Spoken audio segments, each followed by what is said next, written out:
mga millennials at Gen Z ngayon, madali silang maudyukan kasi nakatuon ito para ikilitiin, i-trigger fuse nila ang romanticism, sentimentalism, and idealism na nandyan sa mga edad 16, 15, 16, 17, 18 na mga edad hanggang 1920s. Ito ang mga edad na kami ay nare-recruit. And tama, nakakabahala ito, Miss Hannah, kasi 2015 to 2018, more than 8,000 na kabataan ang na-radicalize nila. At mga mahigit kumulang by my experience in Estimate General Parladi, Sir, Ma'am Lorraine, mga hindi bababa sa 2,000, Sir, ang nag-underground dyan, kasama ang mga anak ng Hands Off Our Children dyan. So, kung tinatanong ni Miss Hannah at ng ating tagapagsubaybay, ano ang pamamaraan sa radikalisasyon at indoctrination? They have a systematic set of organization and systematic set of approach na kailangan tingnan ito ng Anti-Terrorism Council, na hindi dapat ito may palaganap, hindi ito mapublish. Pangalawa, kailangan tatapatan ito ng programs ng DepEd at ng SHED at ng ating security sector, and we will not be any longer, Ma'am Lorraine, in default. We have to devise materials and other media approach na available sa government, Miss Hannah, to suppress itong radical approaches na ito. Kasi hindi na ito freedom of speech. Hindi na ito covered ng academic freedom. Bakit ko sinasabi? Ang layunin nito ay pabagsakin ng gobyerno, labagin ang pag-iral ng batas sa ating bayan, at maging marahas ang mga taong nakakakuha nito. And so therefore, if it is already challenging the rule of law and the sovereign authority of the government can intervene on this matter, including suppression, negation, and law enforcement if necessary. And counter dyan, kailangan gumawa din tayo ng mga ganitong mga approaches. Hindi lang naman ang sa ngayon lang, Miss Hannah, nagbibigay sa amin ng platform na ito is SMNI lang regularly. At ang mas okay pa nga kayo at regular sa amin. Dapat, Ma'am Lorraine, ma-realize na rin ito ng PTV4 at ma-realize na rin ito ng Radyo Pilipinas that there should be programs also kagaya nito na ang layunin ay tapatan at durugin natin ang propaganda and radical machinery apparatus ng CPP, NPA, NDF. Otherwise, we will be on default or we will be on the weak side kung hindi natin ito matatapatan, Miss Hannah. Yeah, tama yan. Sabi, yung sinasabi mo, Ana, tama yan. Kaya nga, ito sina Ilago, sa pinagdaanan lang yan, wala silang ibang alam kung hindi yung sinaksak sa utak nila. Dalhin mo sila sa debate, sa ibang bagay, na maliwanag ang eksplanasyon, hindi ka nila haharapin. Kaya yan, takot na takot sila kay Yusek Badoy nung hinahamas si Ka Eric. Kasi talagang wala silang isasagot doon sa mga tanong natin, sa mga issues natin kung patas lang ang ano. Kasi yun likahon ang kanilang indoctrination. But dugtungan ko yung sinabi ni Ka Eric, Hana, no? Yung recruitment, talagang dadaling kanila doon sa realisasyon. Kaya nga, ito sa dokumento na hawak natin galing kay Vicente Laglag, yung package na yan, may mga sitios, specific barangays, for instance, sa tabi ng eskwelahan. Ito yung before pandemic ito. For instance, UST, ang target nila mga estudyante dyan. Pipili sila ng specific sitio dyan or barangay na merong mga issues, mga maliliit na problema or malaking problema. O minsan nga, kahit na maliit lang, pero isang bahay lang doon sa isang community. Doon lang sila mag-meet, doon sila mag-indoctrinate, mag-radicalize. At the same time, naka-immerse yung estudyante doon sa totoong dinaranas ng pamilya na yon. For instance, kung ano man yung problema nila, walang tubig o kuryente o squatter sila at inaapi sila nung may-ari nung lupa doon sa ano. So ganun, napaka-systematic yung itong sistema, yung ginagawa nitong mga recruiter na ito. Kaya nga doon naman sa malalim na ito, si Eric, marami ikukwento ito. Yung mga malalim na sa organisasyon, yun, iakyat na nila sa bundok. There was once a friend of mine, sabi niya, nag-text sa akin, sabi niya, pare, tulungan mo nga ako. Bakit? Yung anak ko, dala-dala yung aming SUV, Ateneo ito, taga-Ateneo. Kasama yung mga kasama niya dun sa organisasyon at umakyat sila ng Montalban. Nako, buti na lang sinabi mo yan. Kailan ba ito? Kahapon. Ayun, tama-tama, the following day, dahil naibigay yung eksaktong barangay kung saan sila pupunta, pinabangan namin doon sa ano. True enough. Yes, yung kanilang mga yung mga kanilang mga iminit doon, ito na 'yon, ito na yung mga NPA. At yung armado, nagkataon hindi pa nakadikit sa kanila. Yung armado wala Yes. pang 200 meters away. So ito yung sistema na ginagawa nila para lalong mamulat itong mga kabataan na ito sa mga issues, sa mga problema, and then ayan, ipipresent nila yung solusyon. Ayan ang solusyon, armadong pakikibaka. Ayan, Mhm. subukan niyo kausapin itong mga NPA na ito. Ganon sila ka-systematic. This is SMNI News Channel. Truth that matters. Kasama sina Lieutenant General Antonio Parlade Jr., NTF-ELCAC spokesperson Yusek Lorraine Badoy, at si Ka Eric. Laban para sa bayan. Nagbabalik na po ang laban para sa bayan. Yung iniwan kong katanungan na ka Eric, Yusek Badoy, John Parlade, yung kaugnay sa issue po ng radicalization. Paano nga ba nagiging radicalize yung mga pumapasok sa CPP, NPA, NDF? Yeah, may I go ahead? And then, Yes, go ahead, ka Eric. Tudugtungan ni Yusek Badoy and ni General Parlade. So mula sa propaganda at mga pag-exploit ng issue na binanggit namin kanina, na usually hanapin nila ang kahinaan at mga kakulangan ng gobyerno. Palalakihin ito, exploit at gagawin nilang pangbarina. Yun ang start. And then, pinakamadali nilang gagamitin talaga yung malapit sa sikmura. Economic issues. Trabaho, sahod, pagkain, at services. So kapag hindi yan matugunan ng government, di nagiging parang propeta sila. O kita nyo na, ang gobyerno ay inutil, walang saysay, gobyerno ito ng mayayaman, hindi ito gobyerno ng mahihirap. Yun ang propaganda nila. Doon na magsisimula ngayon ang radicalization mo. Kasi magiging interesado ka no? Magtatanong ka na ngayon. Diba, mayaman ang Pilipinas, marami naman tayong pondo. Bakit wala sa atin ito? Doon sila papasok. Hindi para mag-cooperate sa government, kung hindi para maggatong at mag-recruit ng tao para lumaban sa gobyerno at ibagsak ang gobyerno at magbuo ng bagong sistema ng pamamahala na nakabatay sa karahasan, puwersa ng pagpatay at mga teroristang mga pagkilos. So paano nila gagawin ang radicalization, Miss Hana? Mula doon sa recruitment, sa mga front organizations, sectoral organizations, and alliances, ang mga kadre at organisador ng CPP magre-recruit ng mga underground members, ugmo. Yun sa binabanggit namin kahapon. Mula doon sa underground organizations na binubuo nila by sector, sa loob ng mga front sectoral organizations na ito, na sila rin na nagbubuo, magbibigay sila ngayon ng tinatawag na political agitation, indoctrination, and political theoretical discussion. May paaralan sila na tinatawag, pero hindi naman talaga formal school system. And I think DepEd and SHED must look into this, including ang ating mga government communicators. May tinatawag silang PADEPA, Pambansang Demokratikong Paaralan. Hindi naman ito eskwelahan, but it is a virtual political school system na naglalayon online man or live or actual by sector. May kurso yan, Misana, na nakatuon lahat sa pagsira sa gobyerno at pag-capitalize sa mga current issues, dadalhin nila sa political views.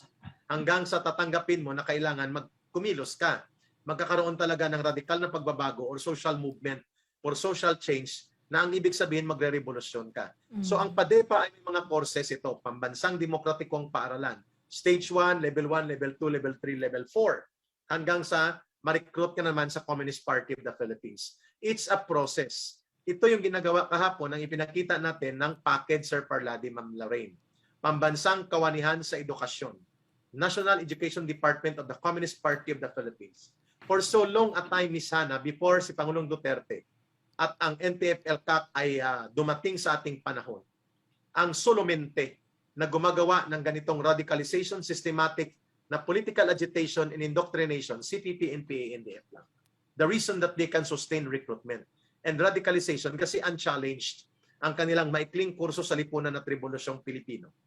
Ang araling aktivista, mga espesyal na kursong masa, at lahat ng mga pamamaraan para gatungan at sulsulan ng kabataan at ang mamamayan, lalo na ang mga intellectuals. Ang sabi ni General Parlade, mga millennials at Gen Z ngayon, madali silang maudyukan kasi nakatuon ito para ikilitiin, i-trigger fuse nila ang romanticism, sentimentalism, and idealism na nandyan sa mga edad 16, 15, 16, 17.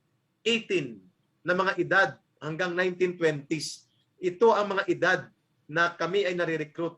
And tama, nakakabahala ito, Miss Hana, kasi 2015 to 2018, more than 8,000 na kabataan ang na-radicalize nila. At mga mahigit kumulang by my experience in Estimate General Parladi, Sir, Ma'am Lorraine, mga hindi bababa sa 2,000, Sir, ang nag-underground dyan, kasama ang mga anak ng hands-off our children dyan. So, kung tinatanong ni Miss Hana at ng ating tagapagsubaybay, ano ang pamamaraan sa radikalisasyon at indoctrination?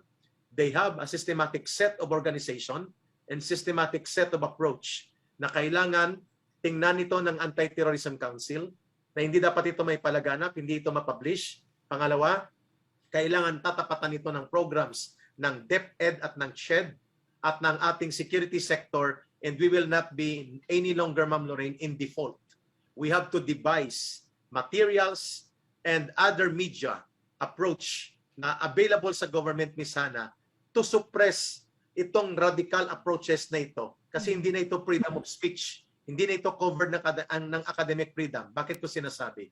Ang layunin nito ay pabagsakin ang gobyerno, labagin ang pag-iral ng batas sa ating bayan, at maging marahas ang mga taong nakakakuha nito. And so therefore, if it is already challenging the rule of law and the sovereign authority of the government can intervene on this matter, including suppression, negation, and law enforcement if necessary. And counter dyan, kailangan gumawa din tayo ng mga ganitong mga approaches. Hindi lang naman ang sa ngayon lang, Miss Hana, nagbibigay sa amin ng platform na ito is SMNI lang regularly. At ang mas okay pa nga kayo at regular sa amin. Dapat, Ma'am Lorraine, ma-realize na rin ito ng PTV4 at ma-realize na rin ito ng Radyo Pilipinas that there should be programs also kagaya nito na ang layunin ay tapatan at durugin natin ang propaganda and radical machinery apparatus ng CPP, NPA, NDF. Otherwise, we will be on default or we will be on the weak side kung hindi natin ito matatapatan, Miss Hana. Alright. Before si General Parlade and Yusek Baday, dadagdagan ko lang po, General Parlade, there was one former NPA na interview ko. Sabi ko, paano ginagawa yung indoctrination sa inyo? Sabi niya, General Parlade, kapag hindi sila humahawak ng armas, nagkakaroon sila ng indoctrination araw-gabi. I mean, wala Yes. sa ibang ginagawa, kundi yun lang at pabalik-balik araw-araw. Kaya, nagiging, hanggang sa maging hardcore talaga sila dun sa doktrina na pinapaano sa utak nila, no? Yes, General Parlade. Yeah, tama yan. Yung sinasabi mo, Ana, tama yan. Kaya nga, ito sina Ilago, sa pinagdaanan lang yan, wala silang ibang alam kung hindi yung sinaksak sa utak nila. Dalhin mo sila sa debate, sa ibang bagay, na maliwanag ang eksplanasyon, hindi ka nila haharapin. Kaya yan, takot na takot sila kay Yusek Badoy nung hinahama sa si Eric. Kasi talagang wala silang isasagot doon sa mga tanong natin, sa mga issues natin kung patas lang ang kasi yun di kahon ang kanilang indoctrination. But dugtungan ko yung sinabi ni Eric, Hana, yung recruitment, talagang dadaling kanila doon sa realisasyon. Kaya nga ito sa dokumento na hawak natin galing kay Vicente Laglag, yung package na yan, may mga sitios, specific barangays, for instance, sa tabi ng eskwelahan. Ito yung before pandemic ito. For instance, UST, ang target nila mga estudyante dyan. Pipili sila ng specific sitio dyan or barangay na merong mga issues, mga maliliit na problema or malaking problema. O minsan nga, kahit na maliit lang, pero isang bahay lang doon sa isang community. Doon lang sila mag-meet. Doon sila mag-indoctrinate, mag-radicalize. At the same time, naka-immerse yung estudyante doon sa totoong dinaranas ng pamilya na yon. For instance, kung ano man yung problema nila, walang tubig o kuryente o squatter sila at inaapi sila nung may-ari nung lupa doon sa So, ganun. Napaka-systematic yung itong sistema, yung ginagawa nitong mga recruiter na ito. Kaya nga, doon naman sa malalim na, ito, si Eric, marami ikukwento ito, yung mga malalim na sa organisasyon, yun, iakyat na nila sa bundok. There was once a friend of mine, sabi niya, nag-text siya sa akin, sabi niya, pare, tulungan mo nga ako. Bakit? Yung anak ko, dala-dala yung aming SUV, Ateneo ito, taga Ateneo, kasama yung mga kasama niya doon sa organisasyon at umakyat sila ng Montalban. Nako, buti na lang sinabi mo yan. Kailan ba ito? Kahapon. Ayun, tama-tama, the following day, dahil naibigay yung eksaktong barangay kung saan sila pupunta, pinabangan namin doon sa ano. True enough. True enough. Yes, yung kanilang mga mga iminit doon, ito na yung mga NPA. At yung armado, nagkataon, hindi pa nakadikit sa kanila. Yung armado, wala pang 200 meters away. So ito yung sistema na ginagawa nila para lalong mamulat itong mga kabataan na ito sa mga issues, sa mga problema, and then, ayan, ipipresent nila yung solusyon. Ayan ang solusyon, armadong pakikibaka. Ayan, subukan nyo kausapin itong mga NPA. Ganon sila ka-systematic. General Parlade, I have a question. Yeah. General Parlade. So remember nung nagpunta tayo sa US, 'di ba, yung US na tour with the indigenous peoples. May mga taga doon, mga Amerikano, Filipino, PhilAms, pero mga Amerikano na sila na sinigaw-sigawan yung yung mga indigenous peoples natin, 'di ba? So ang gusto ko i-point out, kahit yung radicalization nasa international arena na, nasa Amerika, nasa Europe, Agree. 'di ba? And very vicious. Napaka-vicious ng mga batang ito. Parang komunistang-komunista talaga. So, yun yung fuller picture. Hindi lang dito sa atin yung radicalization. Yung pagsisinungaling tungkol sa Pilipinas, pagsisira sa imahe natin, nasa Amerika, at saka yung mga second generation Filipinos. In fact, some of the most vicious na naririnig ko, mga Amerikano, mga puti, yung mga walang modo, hindi naman sila taga rito, 'di ba? So, kahit 'yon, kasama 'yun sa nila, sa mga target audience nila sa pag-radicalize, no? Agree ako diyan, Ma'am Lorraine. And Miss Sana, nangyayari po 'yan dahil matagal na panahon, not any longer, although nagagawa pa rin nila ngayon, pero may challenge na sila. Nangyari yan for the last 50 years, Sir Parlade, Ma'am Lorraine. Kasi pinabayaan sila ng Department of Education, ng Commission on Higher Education, ng gobyerno itself, na gawin nila yon in the guise na academic freedom yan, freedom of speech yan, nasa Bill of Rights yan. Sabi ko hindi. Kapag ikaw ay lumalagpas na sa layunin ng pag-assert ng karapatan mo bilang individual at iyong gustong i-challenge ang authority ng gobyerno to the point na gusto mong lagpasan ang pag-iral ng batas, to the point na ibabagsak mo ng gobyerno mo, that is no longer tolerable as academic freedom. That is no longer tolerable as freedom of speech. Remember, Miss Sana, ang paniniwala ko, nang umalis ako sa CPP, NPA, NDF, ang gobyerno ay dapat magpaliwanag sa kanyang mamamayan at sa lahat ng sektor ng ganito.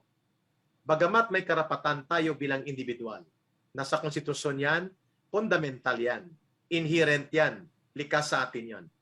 Pero ang karapatan at individual nating mga karapatan na sinasabi at kalayaan ay hindi absolute.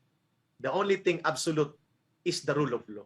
Kapag ang karapatan ay lumalagpas sa pag-iral ng batas at ang karapatan ay lumalagpas sa pagkilala sa authority at sovereignty ng gobyerno at estado, that right shall be curtailed necessarily through interventions of law enforcement and other capability of the state.